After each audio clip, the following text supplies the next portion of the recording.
कहानी की शुरुआत में हमें शनलिंग सेक्ट को दिखाया जाता है।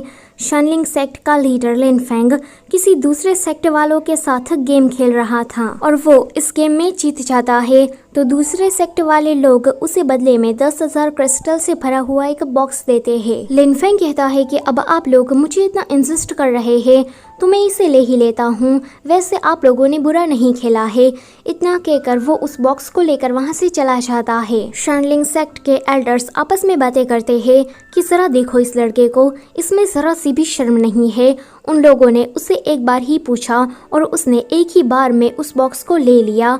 2-3 बार मना करके लेता तो दूसरा कहता है कि लगता है कि वो उस इंसिडेंट से अभी भी उबर नहीं पाया है। दूसरी तरफ लिन फेंग वो अपने कमरे में बैठा बैठा सोच रहा था कि क्या वुये का पुनर्जन्म हो गया होगा। अगर ऐसा है तो वो जरूर मेरे पास बदला लेने के लिए आएगा। अभी मुझे ये सारी बातें नहीं सोचनी चाहिए। पहले मुझे इन क्रिस्टल की मदद से वुये को ढूंढना पड़ेगा। फिर वो उन क्रिस्टल की मदद से एक जगह पर पहुंच जाता है। लिन फेंग के लिए ये जगह अनजानी थी। वो देखता है कि उसके सामने एक इंसान बैठा है और उसने मास्क लगाया है। उसका ब्लैक ऑरा इतना ज्यादा स्ट्रॉन्ग था कि लिन फेंग उस इंसान को टच ही नहीं कर पाता। और मैं आपको बता दूं कि ये मास्क वाला इंसान और कोई नहीं लेकिन वुये है। लिन फेंग कहता है कि अभी अभी जिस पर्सन को मैंने देखा क्या वो वुये था। मैं बस उसे देखने ही वाला था लेकिन मेरा ध्यान भंग हो गया। वो फिर से उन क्रिस्टल की मदद से उस जगह पर जाना चाहता था लेकिन वो देखता है कि क्रिस्टल तो सारे गायब है। वो कहता है कि उन बुड्ढों ने मुझे उल्लू बनाया, इसका हर्जाना वो लोग जरूर चुकाएंगे। फिर हम वुवांग सेक्ट को देखते हैं। वहाँ पर शुअर नाम की लड़की अपने नए मास्टर को ग्रीट कर रही थी एंड उसका नया मास्टर और कोई नहीं लेकिन वुये था। शुअर वुये की असिस्टेंट है। वुये कहता है कि लिन फेंग जो तुमने मुझे दर्द दिया है उसे मैं 100 नहीं 1000 गुना वापस करके लौटाऊंगा। अलग अलग सेक्ट के लोग एक जगह पर इकट्ठा होकर अपने मार्शल आर्ट का प्रदर्शन करते हैं। उसे सेक्ट असेंबली कहा जाता है। वो ये कहता है कि 15 दिनों के बाद सेक्ट असेंबली का दिन है। उस दिन मैं शनलिंग सेक्ट को एक ऐसा गिफ्ट दूंगा जिसे वो कभी भूल नहीं पाएंगे। एक फ्लैशबैक में हमें दिखाया जाता है कि वुये कभी शनलिंग सेक्ट का शिष्य हुआ करता था। उस टाइम पर वो लिन फेंग का फेवरेट स्टूडेंट था लेकिन जब उसके पास बुरी शक्तियाँ आई तो एल्डर्स ने उसे शनलिंग सेक्ट से बाहर कर दिया। लिन फेंग ने भी तब कुछ नहीं बोला। चलो सेक्ट से बाहर कर देना ये ज्यादा बात नहीं थी लेकिन जब वो चाह रहा था तो एल्डर्स ने वुये को जान से मारने की कोशिश की। लिन फेंग को तो इसके बारे में कुछ भी पता नहीं था लेकिन वुये को यहाँ पर ऐसी गलतफहमी हो जाती है कि उसे मारने का ऑर्डर लिन फेंग ने ही दिया था। प्रेजेंट में लिन फेंग एक सपना देखता है कि वुये वापस आ गया है एंड वो आते ही सीता उसे अपनी तलवार मार देता है और कहता है कि मास्टर ये फीलिंग कैसी है, आपने मुझे भी इसी तरह से दर्द दिया था। लिन फेंग जल्दी से इस बुरे सपने से उठ जाता है। यहाँ पर वुये कहता है कि अगली बार ये कोई सपना नहीं होगा। लिन फेंग मैं तुम्हें सच में मारने आऊंगा। लिन फेंग इस बुरे सपने से परेशान था। तभी ही वहाँ पर बाईसोंग आता है एंड कहता है कि मास्टर आपने क्या फिर से कोई बुरा सपना देखा। वेल ये जो बाईसोंग है वो भी शनलिंग सेक्ट का ही एक शिष्य है। बाईसोंग पिछले 10 सालों से शनलिंग सेक्ट में रहता आ रहा है। जब वो यहाँ पर पहली बार आया था तो उसने अपना मेमोरी लॉस्ट कर दिया था। उसे बस अपना नाम ही याद था कि उसका नाम बाईसोंग है। लिन फेंग बाईसोंग से पूछता है कि क्या पिछले 10 सालों में तुम्हें कुछ भी याद नहीं आया। तो वो कहता है कि नहीं मुझे कुछ भी याद नहीं आया है। अचानक से ही वुये की तलवार आकर लिन फेंग पर हमला कर देती है लेकिन लिन फेंग उसे आसानी से डॉच कर देता है। बाईसोंग कहता है कि अब ये तलवार बिना मास्टर की है इसलिए इसकी आत्मा भी खोखली हो गई है। मैं तो कहता हूँ कि आप इसे डिस्ट्रॉय कर दीजिए, ये आपको हमेशा ही तंग करती रहती है। अगर इसे पिघलाकर बाकी स्टूडेंट के लिए औजार बना दिए जाए तो ये अच्छा रहेगा। ऐसा करने पर एटलीस्ट इसका लोहा काम तो आएगा। तो लिन फेंग कहता है कि तुम नहीं समझे, इसके मास्टर के साथ अन्याय हुआ है। वो ये शुअर को कह रहा था कि आजकल डीमन पावर काफी अनस्टेबल हो गई है। क्या डिवाइडिंग ऑर्ब के बारे में कुछ पता चला? क्या वो रीबर्थ हुआ है? इस पर शुअर कहती है कि हम अभी भी डिवाइडिंग ऑर्ब को ढूंढ रहे हैं, तो दूसरी लड़की कहती है कि 10 साल पहले शानलिंग सेक्ट में वो डिटेक्ट हुआ था। ये सुनकर वो ये चाहता है शानलिंग सेक्ट में, अभी वो अपने गायब मोड में था एंड उस डिवाइडिंग ऑर्ब को ढूंढ रहा था, लेकिन उसे कुछ नहीं मिलता सिवाय एक रैबिट के। वो उस रैबिट को देखकर कहता है कि क्या तुम्हें भी मेरी तरह छोड़ दिया गया है। वो ये उस रैबिट को लेकर चला जाता है। उसके बाद हम देखते हैं कि लिन फेंग उसी रैबिट को ढूंढ रहा है। 15 दिनों के बाद सेक्ट असेंबली का दिन आ जाता है। लिन फेंग सोच रहा था कि यहाँ पर तो बड़े बड़े सेक्ट के लोग कंपटीशन में भाग लेने के लिए आए हैं, पता नहीं ये बाइसोंग करेगा क्या। तभी ही उसे पता लगता है कि इस कंपटीशन का जो भी विनर होगा उसे बदले में 30,000 क्रिस्टल दिए जाएंगे। फिर वहाँ एंट्री होती है वुवांग सेक्ट की। जब वो ये वहाँ पर आता है तो उसका ऑरा इतना ज्यादा पावरफुल था कि सभी सेक्ट के लोग अपने आसपास प्रोटेक्टिव शील्ड को लगा देते हैं। लिन फेंग सोचता है कि अच्छा, तो वुवांग सेक्ट का नया मास्टर ये है, क्या ये वुये है? नहीं, वो कैसे हो सकता है? लेकिन अगर वुये यहाँ पर आ गया तो मेरा क्या होगा? बाइसोंग आकर कहता है कि मास्टर मुझे माफ करना, मेरी टेक्निक इतनी ज़्यादा अच्छी नहीं है, मेरी वजह से आपको प्राइस भी नहीं मिलेगा। तो वो कहता है कि कोई बात नहीं, अपना बेस्ट देना, नसीब में होगा तो मिल जाएगा। तुम्हें बस एक बात याद रखनी है कि सबको हरा कर तुम्हें 30,000 क्रिस्टल को मेरे पास लेकर आना है। लिन फेंग की ये बात वो ये भी सुन लेता है। वो कहता है कि श्योर, जब तुम शानलिंग सेक्ट वालों के साथ फाइट करो तो उन पर जरा सी भी दया मत दिखाना। वो कहती है कि ठीक है मास्टर। फिर वहाँ सेक्ट असेंबली का एंकर आशिया आता है। आशिया कहता है कि जो भी इस वाले कंपटीशन में अच्छा करेगा उन 3 सेक्ट को मैं वूजी सिटी में भेजूंगा। फिर वो इस गेम के रूल को समझाने लगता है। इस रूल के बारे में सभी को पता था, इसलिए सभी लोग तंग आ रहे थे। शानलिंग सेक्ट के एल्डर्स खांसते हैं तो इस पर आशिया का मुंह बन जाता है। फिर वो कहता है कि चलो सभी सेक्ट के लोग बारी बारी अपना इंट्रोडक्शन देंगे। शालिंगन सेक्ट के एल्डर्स अपने सेक्ट के बारे में बहुत बड़ा चढ़ाकर कह रहे थे कि मेरे सेक्ट ने ये किया, वो किया, बहुत कुछ किया, ब्ला ब्ला ब्ला। आशिया कहता है कि सुपर्ब, अब आप चुप रहिए एंड दूसरों की भी बारी आने दीजिए। फिर हुआचन सेक्ट के बूढ़े बाबा अपने सेक्ट के बारे में तारीफों के फूल बांधने लगते हैं तो आशिया कहता है कि ये भी बुढ़ा चालू हो गया। फिर वो तीसरे सेक्ट की तरफ पॉइंट करके कहता है कि इसे नहीं, इसे रहने देते हैं। फिर वो वुवांग सेक्ट पर आता है। वो ये काफी एटीट्यूड से कहता है कि हमारा वुवांग सेक्ट अपनी पावर की मदद से जीतेगा, उसे ज्यादा शो ऑफ करने की कोई जरूरत नहीं है। फिर आशिया असेंबली को स्टार्ट कर देता है। वुवांग सेक्ट और हुआचन सेक्ट के बीच में फाइट चल रही थी जिसमें वुवांग सेक्ट जीत जाता है। दूसरा मैच वुवांग सेक्ट वर्सेस शाओसी सेक्ट के बीच में होने जा रहा था, लेकिन वो लड़की सोचती है कि मास्टर ने कहा था कि शाओसी सेक्ट वालों को आसानी से जीतने देना, क्योंकि मैं चाहता हूँ कि वो सारे लोग वूजी सिटी में एंटर करें। इसलिए वो लड़की फाइट शुरू होने से पहले ही अपनी तलवार फेंक कर हार स्वीकार कर लेती है। तीसरा मैच वुवांग सेक्ट वर्सेस शानलिंग सेक्ट के बीच में हो रहा था जिसमें श्योर और बाइसोंग आते हैं।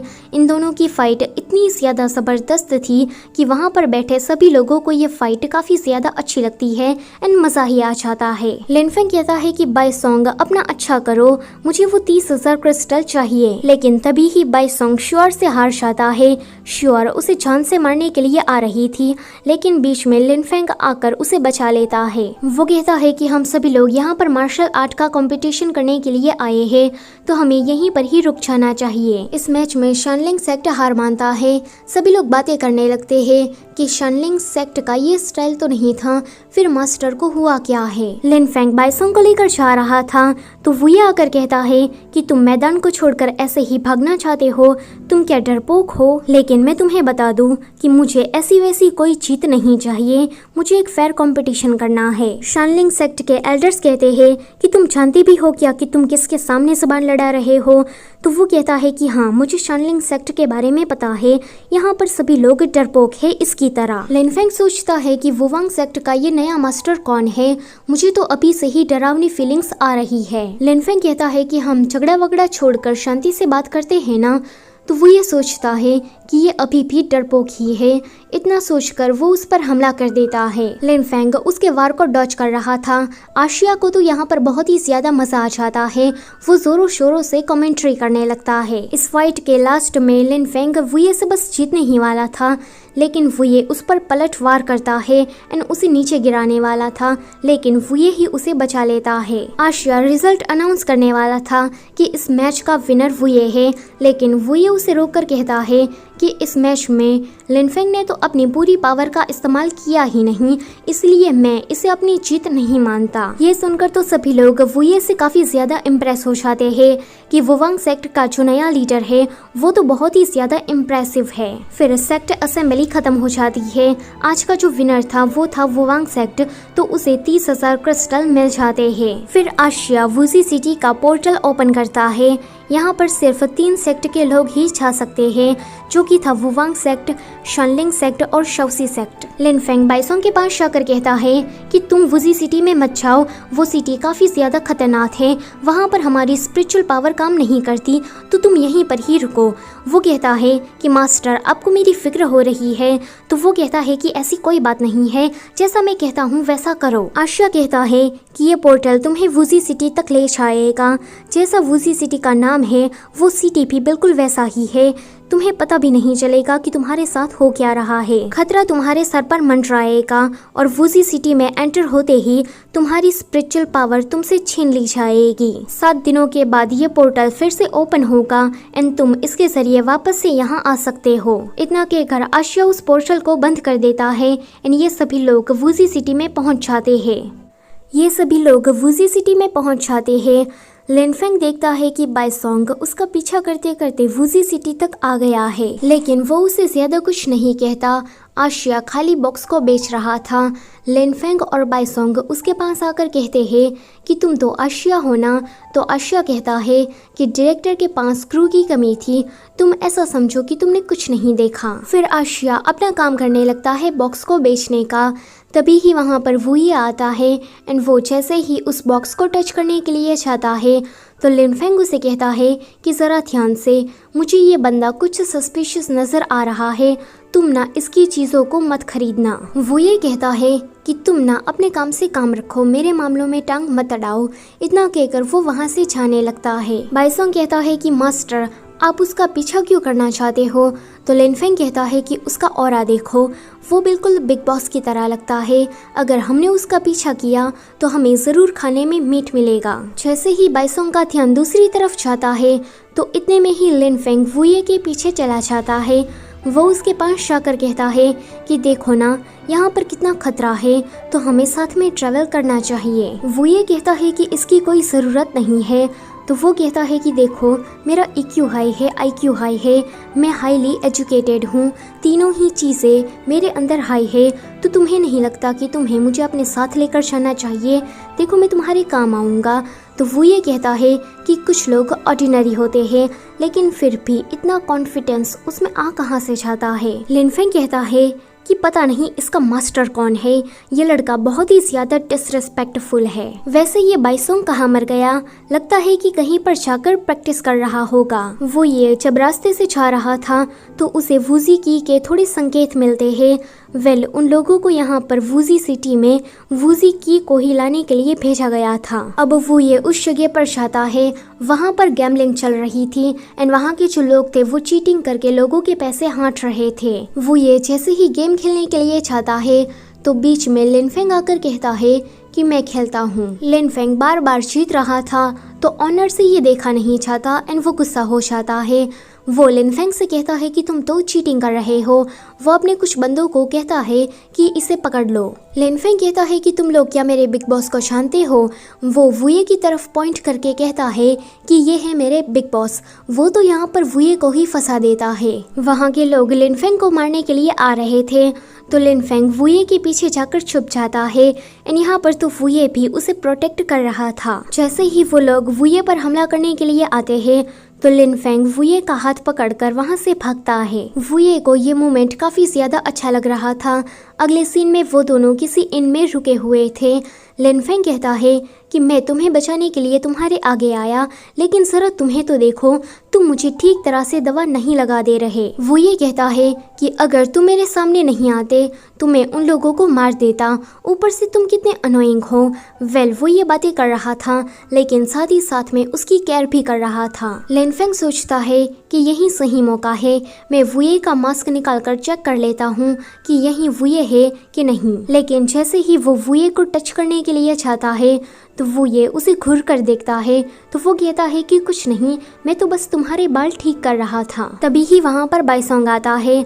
लिनफेंग उसे पूछता है कि तुम कहाँ चले गए थे, तो बाइसोंग कहता है कि आप ये सवाल मुझसे पूछ रहे हैं, आप ही वो थे जिसने मुझे छोड़ दिया था। लिनफेंग कहता है कि सच में ऐसी बात है क्या। यहाँ पर वुये को इन दोनों की केमिस्ट्री देखकर अच्छा नहीं लग रहा था, क्योंकि आजकल बाइसोंग लिनफेंग का फेवरेट बनता जा रहा था। बाइसोंग कहता है कि मैंने यहाँ पर एक अजीब सी चीज नोटिस की, मेरे आसपास एक ब्लैक शेडो घूम रहा था। ये सुनकर वो ये सोचता है कि ये ब्लैक शेडो कहीं डिवाइडिंग अर्ब तो नहीं है ना। बाइसोंग कहता है कि मैं उस ब्लैक शेडो का पीछा कर ही रहा था, लेकिन आशिया ने मुझे बताया कि आप इंजर्ड हुए, इसलिए मैं उसके पीछे ना जाते हुए सीधा आपके पास आया। लिनफेंग कहता है कि ये आशिया हर जगह क्यों टपक जाता है, उसे कितने रोल मिले होंगे। तभी ही बाइसोंग को कुछ हो जाता है एंड वो बेहोश हो जाता है। लिनफेंग जैसे ही उसे पकड़ने के लिए जा रहा था, इतने में ही वो ये बाइसोंग को पकड़ लेता है। वो कहता है कि इविल स्पिरिट इसके अंदर चला गया है। ये सुनकर लिनफेंग को बाइसोंग की फिक्र होने लगती है, तो वो ये कहता है कि ये मर नहीं जाएगा, वैसे ये तुम्हारा स्टूडेंट है तो तुम ही इसे संभालो। अगले सीन में वो ये सोच रहा था कि ये लिनफेंग यहाँ से कब जाएगा, मुझे चेक करना है कि इस बाइसोंग की बॉडी के अंदर डिवाइडिंग अर्ब है कि नहीं। लिनफेंग कहता है कि कितनी देर हो गई, ये अभी तक होश में क्यों नहीं आया, इसे कुछ हो तो नहीं जाएगा ना। तो वो ये कहता है कि तुम ना ज्यादा इसके क्लोज मत जाओ, वरना ये मर भी सकता है। लिनफेंग को कुछ भी समझ में नहीं आ रहा था कि अब वो बाइसोंग के साथ करे तो करे क्या, इसलिए वो सोचने के लिए बाहर चला जाता है। इतने में वो ये चेक करता है कि डिवाइडिंग ऑर्ब उसके अंदर है कि नहीं, लेकिन वो ये बात पता लगा पाता उससे पहले ही लिनफेंग वहाँ आता है एंड अपनी टेलीपोर्टेशन वाली पावर की मदद से बाइसोंग को शानलिंग सेक्ट में पहुँचा देता है। वो ये कहता है कि तुमने बाइसोंग को कहाँ भेजा, और इस वुजी सिटी में स्पिरिचुअल पावर तो काम ही नहीं करती, तो तुमने ये कैसे किया। लिनफेंग कहता है कि देखो, अब मैं इतना ज्यादा कुछ खास तो नहीं, लेकिन क्रिटिकल कंडीशन में हम शानलिंग सेक्ट वालों की पावर बढ़ जाती है। बाइसोंग को मैंने शानलिंग सेक्ट भेज दिया है, वहाँ पर एल्डर्स उसका इलाज कर रहे होंगे। वो ये कहता है कि इसने तो सच में मेरा प्लान बर्बाद कर दिया। वो ये काफी ज्यादा गुस्से में था। लिनफेंग तो एक सेकंड के लिए वो ये से डर ही जाता है।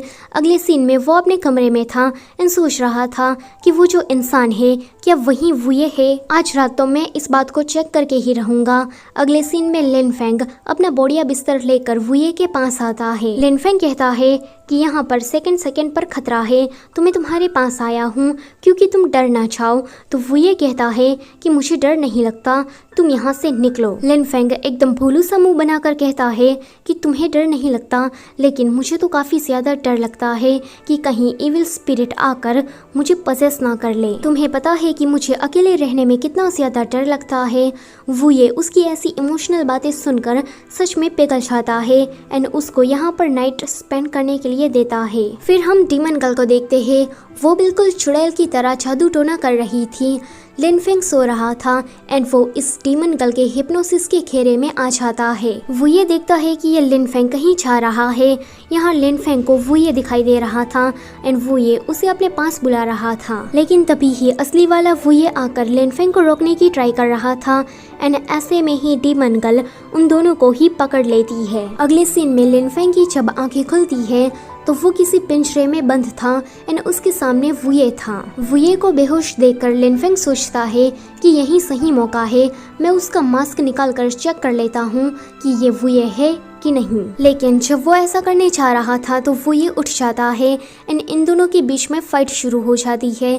फाइट के दौरान ही लिनफेंग वुये का मास्क निकाल देता है। वो कहता है कि आए, ये तो सच में तुम हो। उसे वुये से जुड़ी सारी पुरानी मेमोरीज याद आने लगती है। तभी ही वहाँ पर डीमन गर्ल आ जाती है। वो वुये को देखकर कहती है कि ये एरोगेंट वुल्फ हैंडसम गाय बिल्कुल मेरे टाइप का है। एंड वो लिनफेंग की तरफ देखकर कहती है कि ये तो बुढ़ा है लेकिन ये थोड़ा चार्मिंग है। लिनफेंग कहता है कि तुमने बुढ़ा किसे कहा, तुम होगी बुढ़ी और तुम्हारा पूरा खानदान होगा बुढ़ा। डीमन गर्ल कहती है कि तुम ऐसे ओल्ड हो लेकिन फिर भी तुम मुझे पसंद आ गए हो। वो ये तुरंत लिनफेंग की तरफ देखता है। डीमन गर्ल कहती है कि मैं इसे जवान और इसे बुढ़ा कह के बुलाऊंगी। लिनफेंग कहता है कि ये क्या बात हुई। तो डीमन गर्ल कहती है कि फिर ठीक है, तुम हो फेवरेट नंबर 1 एंड तुम हो फेवरेट नंबर 2। लिनफेंग कहता है कि तुम पूरा दिन सोचती क्या रहती हो। तो डीमन गर्ल कहती है कि तुम कुछ ज्यादा ही उछल उछल कर बात कर रहे हो। तुम क्या मेरा अटेंशन पाना चाहते हो? अगर ऐसी बात है तो तुम अपने प्लान में सक्सेसफुल हुए। आज रात ही तुम मुझे बेड पर सर्व करोगे। लिनफेंग कहता है कि देखो मैं इस काम में अच्छा नहीं हूँ। तो डीमन गर्ल कहती है कि फिर ये लिटिल वुल्फ कैसा रहेगा, यही मुझे आज रात सर्व करेगा। तो लिनफेंग कहता है कि ये नहीं आएगा, मैं आने के लिए तैयार हूँ। जो भी हो मैं अपना बेस्ट देने की ट्राई करूँगा। वुये उसे कहता है कि तुम्हारे अंदर कोई डिग्निटी नाम की चीज़ है कि नहीं। डीमन गर्ल उसकी चेस्ट को टच करते हुए कहती है कि तुम्हारी बॉडी तो काफ़ी ज़्यादा अच्छी है, आज की रात तो सच में रंगीन होने वाली है। वो ये कहता है कि ये नहीं आएगा, इसके बदले में मैं आ जाता हूँ। ये सुनकर लिनफेंग सोचता है कि अगर वो ये वहाँ पर गया तो ये सीन कुछ कैसा होगा। वो अपने मन में ही गंदी बातें सोचने लगता है। डीमन गर्ल उसके थॉट को पढ़कर कहती है कि ये कितना ज़्यादा अच्छा है। लिनफेंग कहता है कि तुम्हें मेरे थॉट्स कैसे दिखाई दे रहे हैं। पहले तो वुये को कुछ भी समझ में नहीं आता कि ये लोग वहाँ पर क्या देख रहे हैं, लेकिन जब उसे समझ में आता है तो वो लिनफेंग की तरफ घूर कर देखता है। तभी ही डीमन गर्ल को एक मेड आकर उसके कान में कुछ कहती है तो डीमन गर्ल वहाँ से गायब हो जाती है। लिनफेंग वुये से कहता है कि हमारे पास हमारी स्पिरिचुअल पावर नहीं है, लेकिन डीमन गर्ल के पास तो बहुत ही ज्यादा शक्ति है, हम तो उसके सामने कुछ भी नहीं है। पता नहीं इस डीमन गर्ल की पावर वुजी सिटी में काम कैसे कर रही है। फिर वो कहता है कि देखो ना, वो लड़की कब से तुम्हें ही घुरे छा रही है, तो तुम ना अपनी ब्यूटी का जादू उस पर चलाओ ताकि हम दोनों इस पिंजरे से बाहर निकल सके। वो ये कहता है कि मैं क्यों करूँ, तुम करो। तो लिनफेंग कहता है कि मैं कोई ना कोई गड़बड़ कर दूंगा एंड अगर वो लड़की मेरे प्यार में पड़ गई तो उससे पीछा छुड़ाना मेरे लिए काफी ज्यादा मुश्किल हो जाएगा, क्योंकि मैं किसी को मना ही नहीं कर पाता। ये सुनकर वो ये बेहोश होने का नाटक करता है तो लिनफेंग जोर जोर से चिल्लाने लगता है कि बचाओ, मदद करो, ये तो बीमार पड़ गया, कभी भी मर सकता है। ये सुनकर वो लड़की उनके पास आती है एंड पिंजरे का गेट ओपन करती है। लिनफेंग जल्दी से उस लड़की को बेहोश करता है एंड ये दोनों वहाँ से बाहर निकल जाते हैं। लिनफेंग देखता है कि वुजी सिटी में अफरा तफरी मची है। यहाँ दूसरी तरफ वो ये अपनी असिस्टेंट श्योर के पास था। वो उसे बता रही थी कि वो लोग इस डीमन फॉर्मेशन गेट के अंदर गए थे। तो वो ये सुनकर कहता है कि तुमने गड़बड़ कर दी, ये फेक है, अब इसके जरिए दुश्मन को हमने आगाह कर दिया है। तभी ही कोई आकर कहता है कि पॉइजनिंग रिंग एक्टिवेट हो गई है एंड ये सब कुछ गेट के अंदर जाने की वजह से हुआ है। वो ये को जल्दी से लिनफेंग का ख्याल आता है एंड वो वुजी सिटी के अंदर वापस से जाता है। वो बारी बारी एक एक लाश को चेक कर रहा था। वो एक सफेद कपड़े वाले इंसान को देखकर कहता है कि लिनफेंग तुम ऐसे नहीं मर सकते, अगर अभी तुम मरे तो तुम्हारी सबसे ज्यादा प्यारी चीज शानलिंग सेक्ट मैं उसे ही जलाकर राख कर दूंगा। लिनफेंग जिसे कुछ नहीं हुआ था वो अपने नाक में कुछ घुसेड़कर वुये को देख रहा था। वो सोचता है कि आये को तो सच में मेरी काफी ज्यादा फिक्र है, तो मुझे इस बात का फायदा उठाना चाहिए। वो खांसने लगता है तो वुये उसके पास आता है। वो कहता है कि आइए तुम यहाँ से निकलो, यहाँ पर जहर फैला हुआ है। तो वो कहता है कि नहीं, हम दोनों यहाँ से साथ में निकलेंगे। लिनफेंग कहता है कि आइए, समय बिल्कुल भी नहीं है।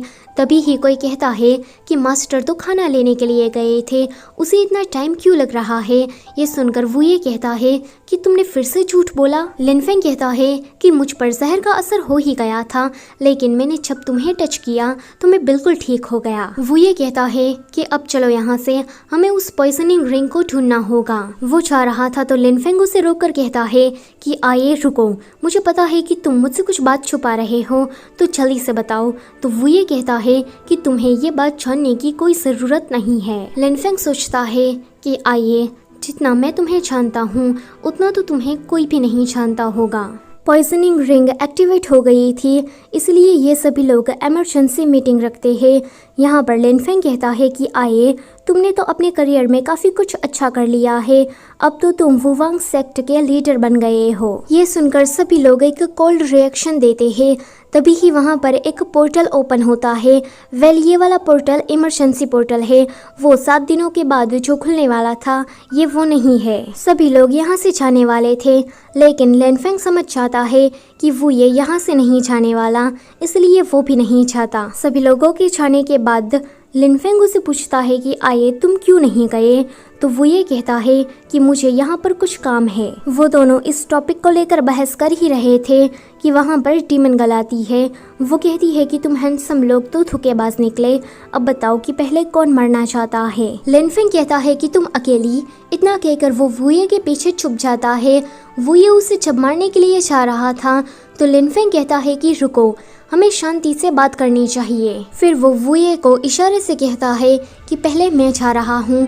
तो वुये उसे कहता है कि तुम्हारे पास स्पिरिचुअल पावर नहीं है तो तुम कहीं मर मत जाना।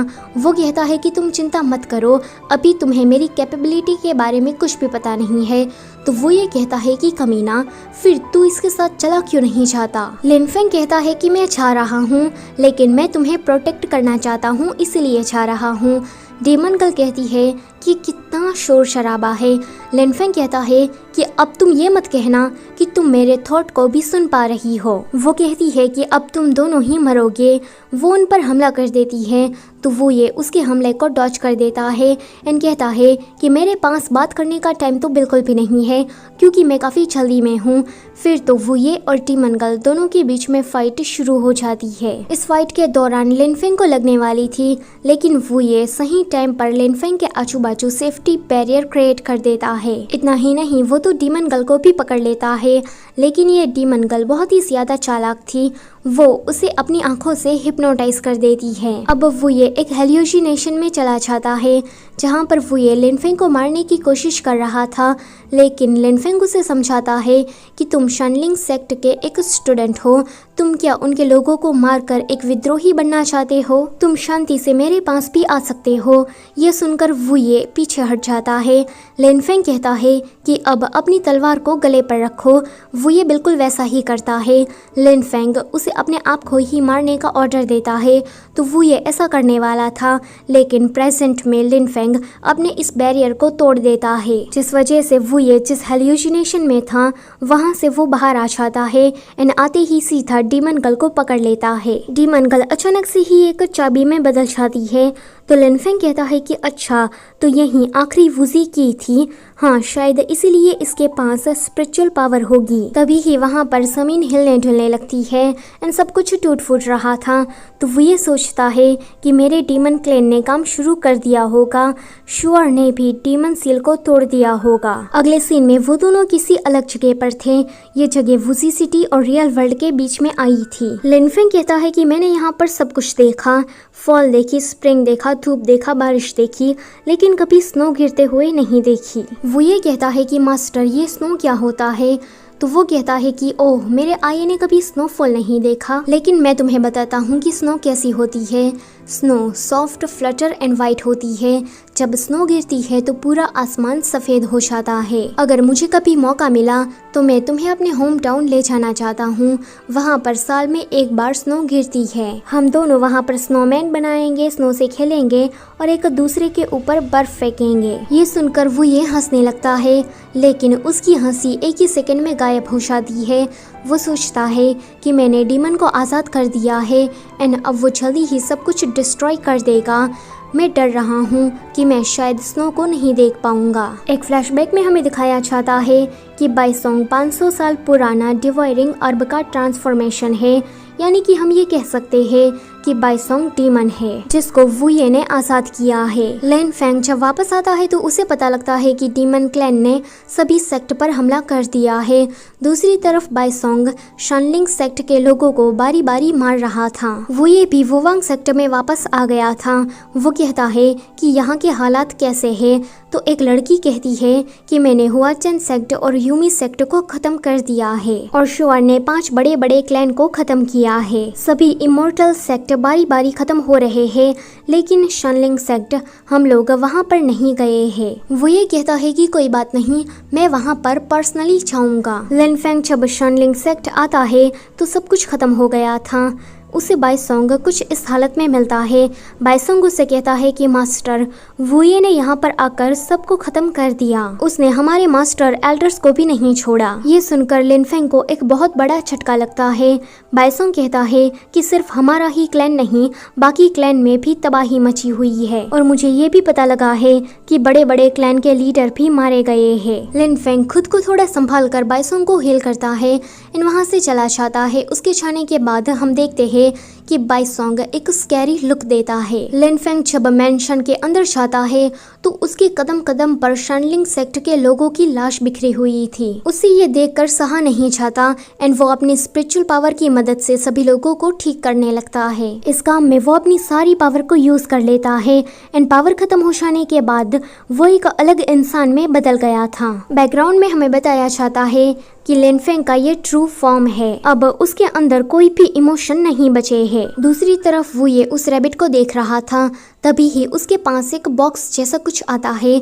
वो ये जब उस बॉक्स को खोलकर देखता है तो उसे पास्ट के कुछ सीन दिखाए जाते हैं। लिन फेंग एल्डर से कह रहा था कि वो ये अब कभी भी शनलिंग सेक्ट में वापस लौटकर नहीं आएगा, क्योंकि आप लोगों ने उसे निकाल दिया है, लेकिन आप लोग वादा करिए कि बाहर जाने के बाद आप लोग उसे प्रोवोक नहीं करेंगे एंड उसके लिए मुसीबत भी खड़ी नहीं करेंगे। एल्डर्स ये वादा लिन फेंग से कर तो लेते हैं, लेकिन दूसरे ही पल में वो लोग इस वादे को तोड़ देते हैं। वो लोग वुये को क्लिफ से नीचे गिराकर मार डालते हैं। जब लिन फेंग को ये पता लगता है तो वो काफी ज्यादा गुस्से से एल्डर से लड़ने के लिए चला जाता है। वो काफी गुस्से से कहता है कि आपने वादा किया था कि आप आये को टच भी नहीं करेंगे।